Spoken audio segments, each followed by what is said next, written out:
Hi, it's Mike with Beach Home Inspections. Here's some more maintenance tips for you. What is it I look for when I'm inspecting my windows?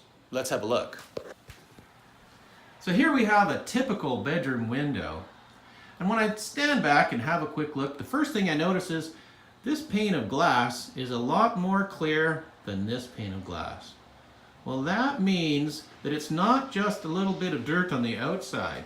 So when we get a little bit closer, now I'm sorry, it's hard to see, but you can see some haze on the inside of this pane of glass.